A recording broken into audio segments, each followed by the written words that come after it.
Hey, what's up, guys? Welcome to the Nick and Nick, the Insurance Dudes podcast, episode 7. My boy David Oliver joining us. How y'all doing? And always joined by my fearless and handsome co-host, Nick Gardner, or as he is also known, Nick from State Farm. How you doing, Nick?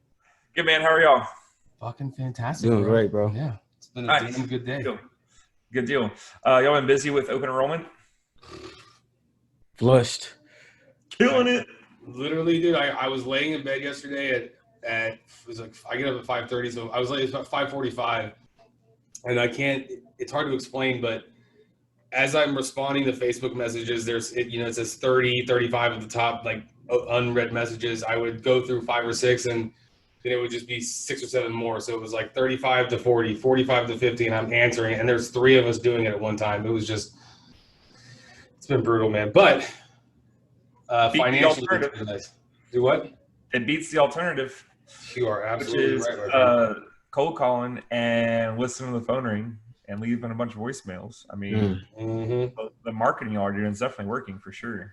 Yeah, it absolutely is, man. It's been overwhelming at best. I mean, yesterday we determined that it was as far as appointments go and as far as busy as we were, I mean, that was kind of our breaking point, was at least with the management of the Facebook team, because you can only do so much, and you have to have a good response time, as you well know. And if you're not responding to people in a timely manner, you're losing their attention. And the whole goal here is to get in front of them as soon as they're ready and keep moving forward. So it was interesting, but it tested limits. And I can definitely tell you, I yelled at more people in the office yesterday than I normally do, which, that's all right, but we still had fun doing it. And at the end of the day, we all had a couple beers, got a little tipsy, and did it again today. So that's what we're doing. Nice.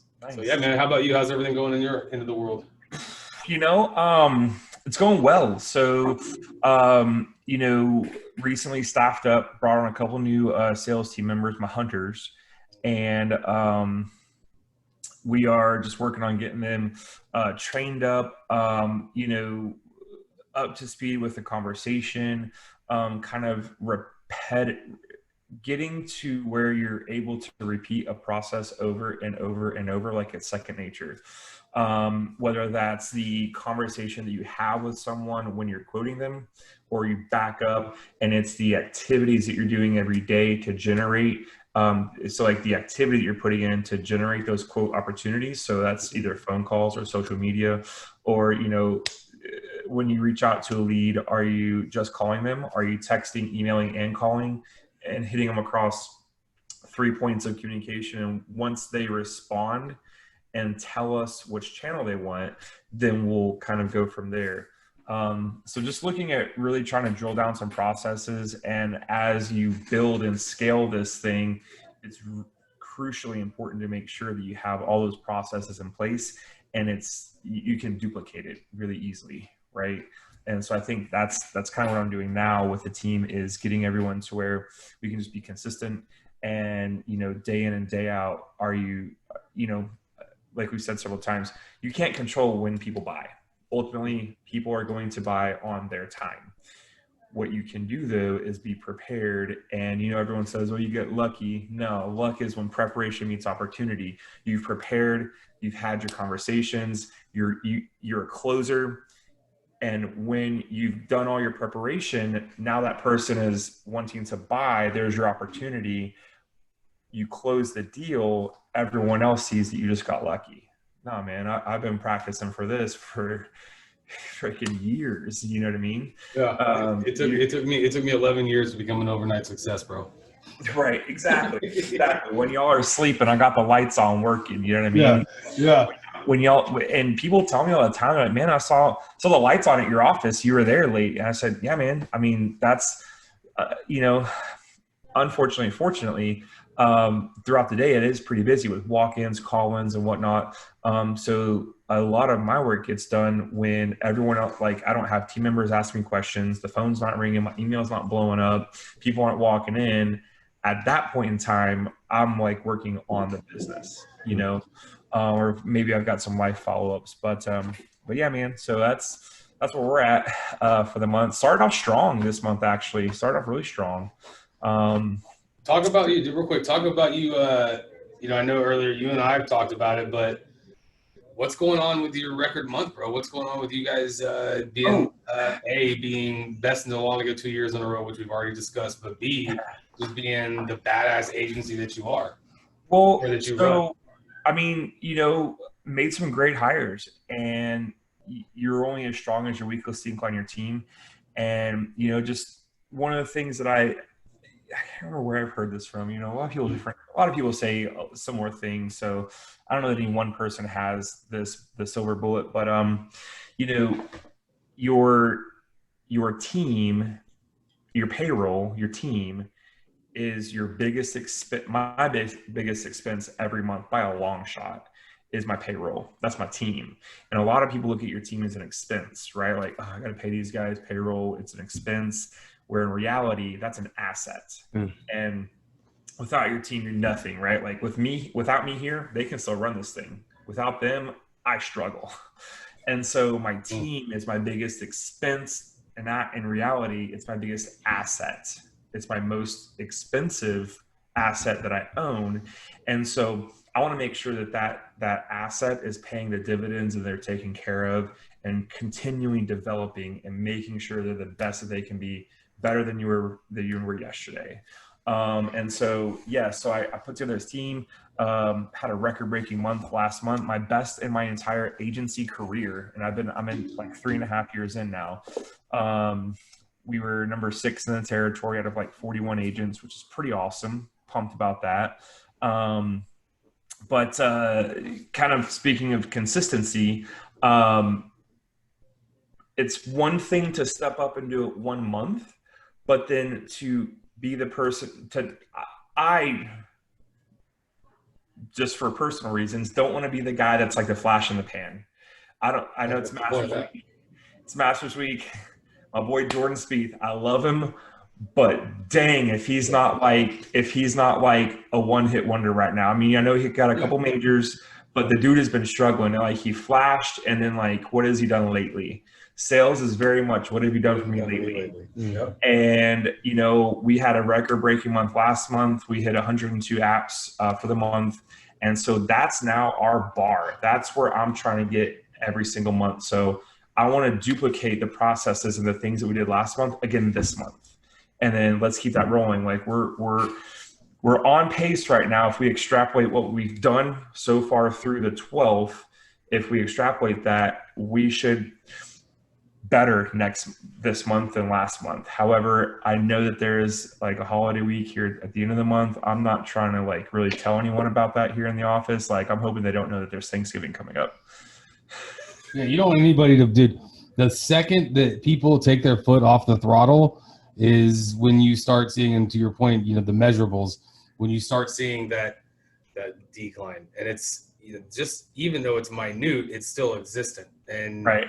What that overall, when you talk about consistency, from a long-term standpoint, you're only hurting your average, and you're only bringing yourself down. Whether it's a 2 or 10% margin, you're only bringing yourself down some.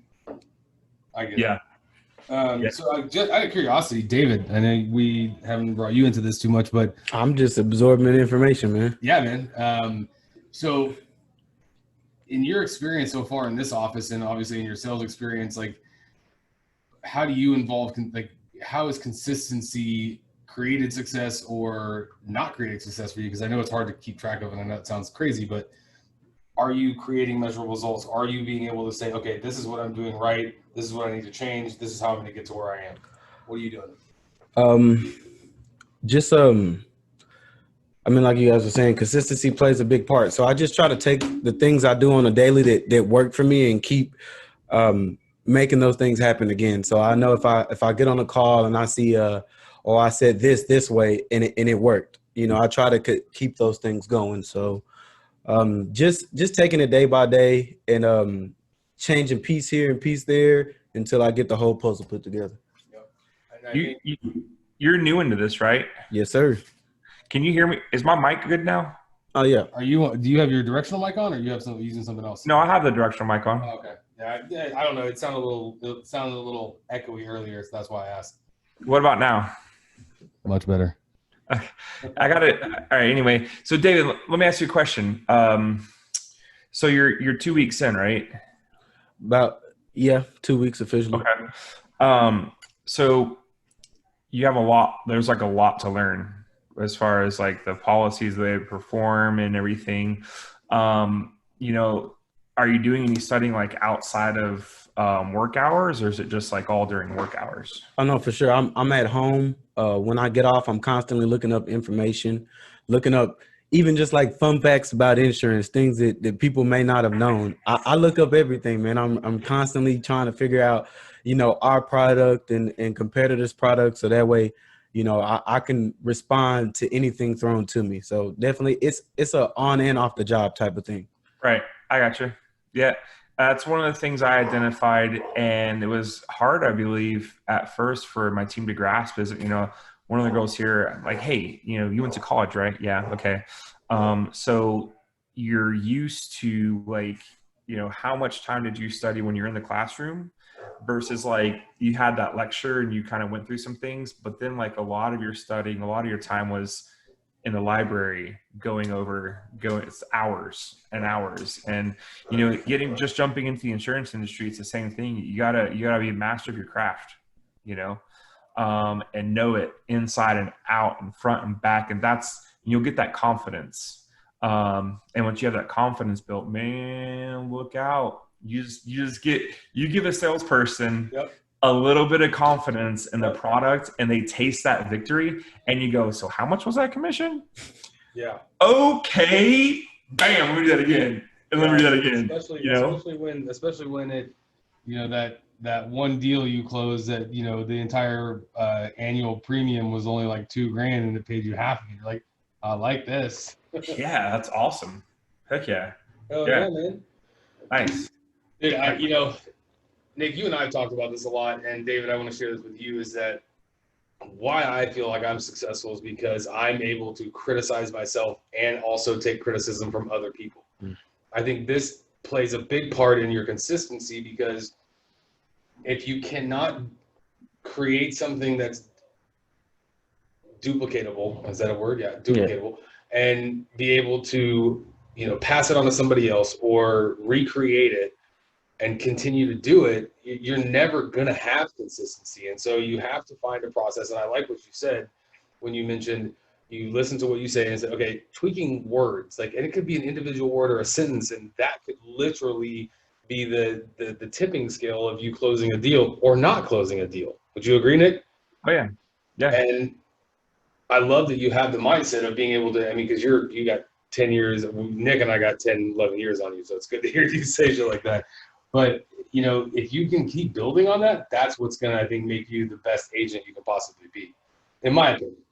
And it all to me is being able to go back and look at yourself and say, okay, when Nick said this to me, or when Perry said this to me, or when Ethan, had this to say, and when you can take that and not Get offended. Yeah, well, just not, it's, we talked about it, Nick, your emotional intelligence, and it's not that they're attacking me, it's that they're trying to make me better, and I see a lot of failure because of that, or for the lack of that. But anyways, I like that you have that mindset and keep that shit up, bro.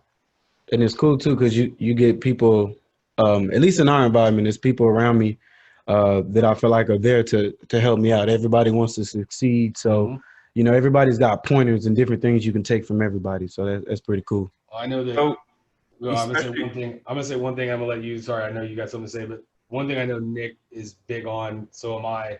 Is that attitude reflects leadership, and when you have a leader, Ethan said it when we were, kind of waiting on Nick. Ethan pointed to the fact that Nick has such great insight and knowledge, and that's we don't have Nick here, but we've also got our own set of leaders. We all bring our own set of skills here, and I think that's what makes our office unique, and what has allowed Nick to be in such a successful position in his area, because he is a humble leader and he knows what it takes to lead. And I think, Nick, I know you believe this, and I'm not speaking for you, but Nick is the person that will never ask you to do something he's not willing to do himself. Nope. And that's, I think, what makes a huge difference. Just vacuumed the floors this morning. There you go, man. What John Wooden was known for before every practice, getting the broom and the mop out at UCLA and mopping and sweeping the floors before every practice. so that his players could play at the best of their ability. Like, that's what it's about, dude. Yep. Hey, going back to what David said about taking things from people, I used to have this theory, and I always wanted to write a book on it. And it was a theory about being a sponge and basically just like soaking up all the best practices that you might get something from me or from other Nick or from Rhea or from Andrew or Perry or hell, I feel like I know half y'all's team now. You do, though. I mean, Or, like, yeah, you do, though. Yeah. Or Derek even. And like, you were hired because you are you. Okay. And don't ever forget that. What's going to work for Rhea will not work for David, right? The way that she can say things or approach things, but you have your own personality. And what I felt, and I kind of figured this out on the cruise ships, was like, there were some dudes that were from like Europe that could get away with certain jokes. And when I would try and use those jokes, like, I don't have the accent, and like it would like bomb, dude. Your tonality, yeah, you came across as an asshole, yeah. Yes, it would bomb. Like bad comment cards, like ooh. But that being said, take little tidbits of all these people around you, add your own personal flavor to it, and that is when you will see that success, right? So you have all these little things that you're picking up along the way. You're like, hey, actually, I really like that. And I mean, right, especially right now, y'all are so dang busy. I'd venture to say that you have the ability to make so many phone calls that it's just going to be repetition, you know, and try something, like you said, say something one way, like a close. And if it didn't work, tweak it. Maybe one little, and you know, comedy, there's a comedic pause, right? Where you might do like a pregnant pause and let it set in. Or, you know, sometimes you like don't pause long enough and then you kind of stumble. And so you'll figure those things out. Our close, that we've kind of mastered here at the office is, how's that sound? Customer says, great. Awesome. To get this set up, we just need the miles on your vehicle and the way you want to pay. And it just rolls right off your tongue. Mm-hmm. And we've tried every single which way, how to do it, what to say, and that sticks, that works. And that's the close that I give everyone here in the office, is to get this set up, we just need the miles on your vehicle and the way you want to pay. And it, boom. And don't change it. Dude, if it works, use it. I mean, you look at, I mean, super successful people are so regimented. Zuckerberg, love him or hate the guy, there's a reason he wears a gray shirt and jeans every single day. Every day. Yeah, dude. Oh my God. Yeah. So you're not taking and opening your closet and going, what am I going to wear today? Ooh, I don't like this, on and off. So it works. It's the same thing every single day. Mm-hmm. And once you find something and it works, stick with it and run with it and keep using it. What I find is, what's funny is, you're in this industry long enough and you'll be hot and you're like, man, this is working, it's awesome. And then all of a sudden something changes and you stop. And then like a year and a half later, you're like, man, I used to do this, or I used to do so well. It works so well, I quit doing it. Why'd I quit doing it? Let me do that again. You know, it's like, why did we quit doing that? I don't know. You tell me. You know, I was telling David this in the elevator earlier. I had a long thought process about this last night. I'm trying to like, dude, I've had a lot of appointments. Besides the, you know, I need to talk to my husband, talk to my wife thing. Why have I not closed the appointments I knew I should have closed? And I started thinking, okay, going back, and we always replay shit in our mind. The deals that I closed, what did I do to get those done versus not getting the other ones done? And then like I told David, it was the way that I worded, hey, let's go ahead and get this taken care of type thing. You know, like you guys have your own script for it. For me, we have to go through an application process for our coverage. So there is no guarantee of approval based on just filling out the application. And so creating the notion of, okay, let's just get through the application, the approval process to make sure that you guys are covered, even if it's not going to happen, or even if the policy doesn't start for another 30 days, let's get that monkey off our back and know that should anything happen, we have that coverage sitting there waiting. And you word it differently in the sense, but the directive is always the same given the customer. Mm-hmm. And it's just funny because you look back and like, why did I close that deal? Oh, it's because I'm an idiot and I used the things that didn't work. Yeah. You know, the we're gonna have to talk about this another time. There's something I want to bring up, and I think it'd be cool. We should maybe try this. I'm not trying to get like a book club going, or anything like that. But we need to start a watch party on the podcast group. that'd be cool. I think it's the 4. Let me see. I think it's the 4 pillars of discipline. Have you heard of that? No, sir. All right. Yeah, the 4 disciplines, 4DX. Focus on the wildly important, act on the lead measures, keep a compelling scoreboard, create a cadence of accountability. The 4 disciplines. Okay. That's it. The 4 disciplines of execution. I think it'd be cool to look more into this and kind of, we actually had a call this today. We've done our fall planning that we normally do in person. We've been doing it all virtual all week long. And it's, dude, I mean, I know none of my higher ups are watching, but like I would go to fall planning because I love to socialize, and you got a free meal, and it was usually pretty good, you know. And I'm not like sitting at the office jockeying the phone. Did I get a whole? Why do you think I went and did the golf outing? And I know my higher ups are probably gonna watch this. That's okay with you guys, but I got drunk. I had a blast, and it was free. That was the best part. It was free. It's free. It's me. Yeah. But yeah, so we had a call today, and it's a 4 disciplines of execution, and this stuff actually works. And it's something I'm really, I've scratched the surface on it. I've read into it. But it's something after sitting on that call today that I'd really like to implement here in the office. And it's just a matter of, you know, consistency, what's important, figuring out what you're really going after, kind of a goal, and then measurable, you know, lead indicators, and, you know, tracking and accountability, which it sounds so easy, but again, I was doing it. It worked so well. I quit doing it. It's easy to do that. You know, just in the heat of the moment, you're stuff's flying at you, sales are coming, and all of a sudden it's like at the end of the day, you have to stop and say, okay, what did I really get done, and what did I really focus on?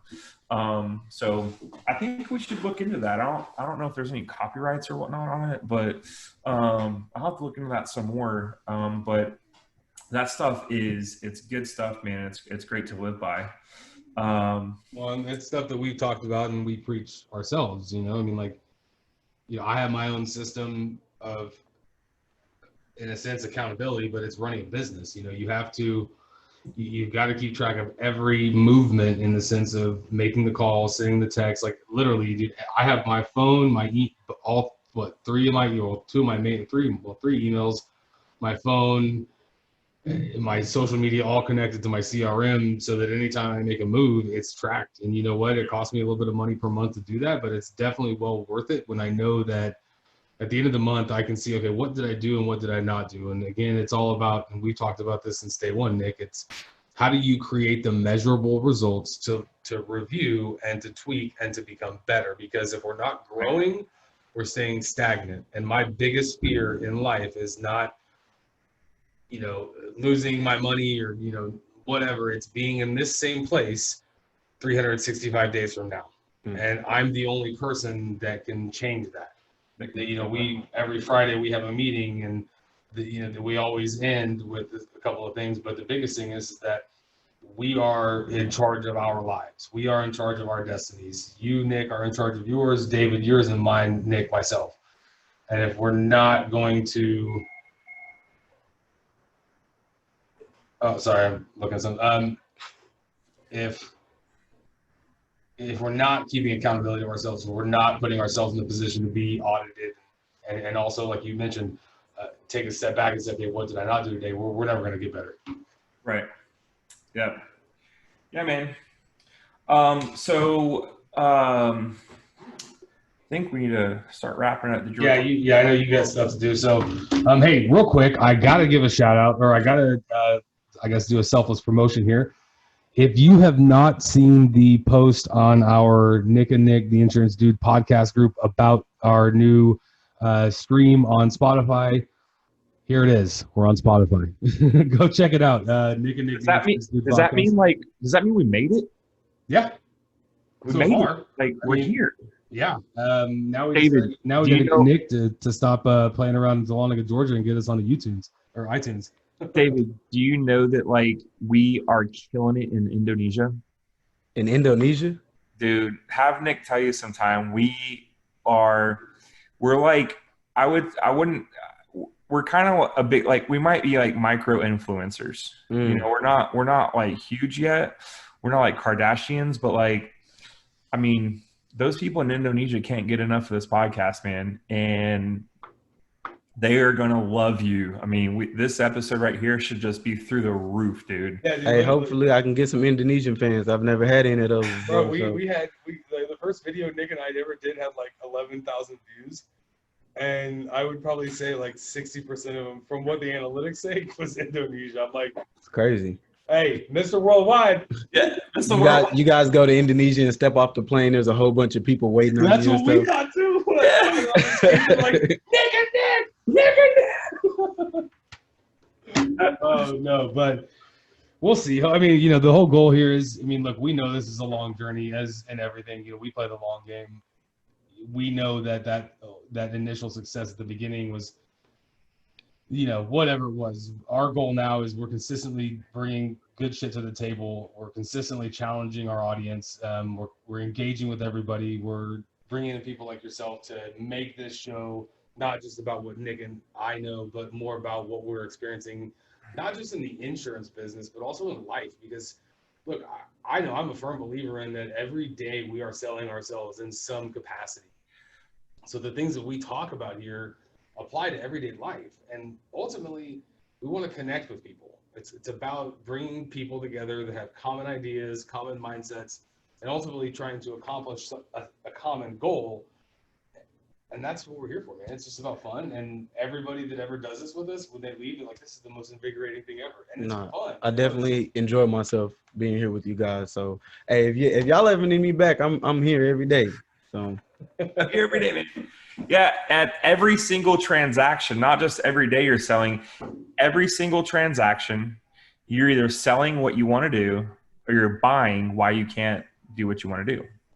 And when you sell things, you make money. When you buy things, it costs you money.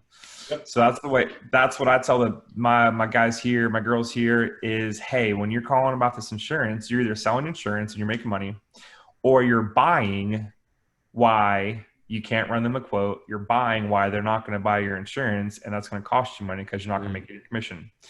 So you're either selling or you're buying. One of them makes you money, one of them costs you money. So every transaction on every single day is buying or selling. I like that. Yep. All right, well, let's close this out.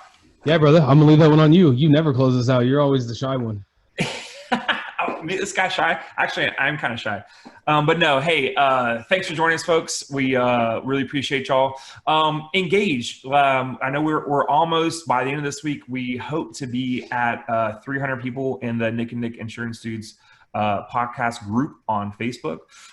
If you know of anyone else in your respective areas, we kind of have the whole southern part of the U.S. covered from Dallas to Atlanta. If you've got, whether it's property and casualty, life and health needs, or obviously health and health coverage, then feel free to reach out. Add people as you might see people on Facebook. Feel free to add them into the group. We really appreciate that. Yep. And if you have stuck around and if you have made it this far, send Nick or myself a message, and I will personally send you something, because that is a token of appreciation that you actually made it this far. And I really actually want to see if anyone actually makes it this far into the podcast. So appreciate you guys. Have an awesome rest of the week. Yes. Close it out. It's Friday Eve. Be careful. It's Friday the 13th tomorrow in 2020. I might. We just talked about this. We're like, no. I'm not going to leave the house. I'm just going to be like buttoned up. Like, I said the same exact thing. I was like, yes. I'll go work tomorrow. Fuck it. Yes. All right. You guys are going to stay home and something's going to come to you. Right? David, good to meet you. Thanks for joining us. Nice to meet you too, man. Thanks. Good luck in your endeavors, and we'll see you again on the show here soon, all right? Yes, sir. Thanks, Nick. Have a great night. Be safe, brother. All right. Later, dude.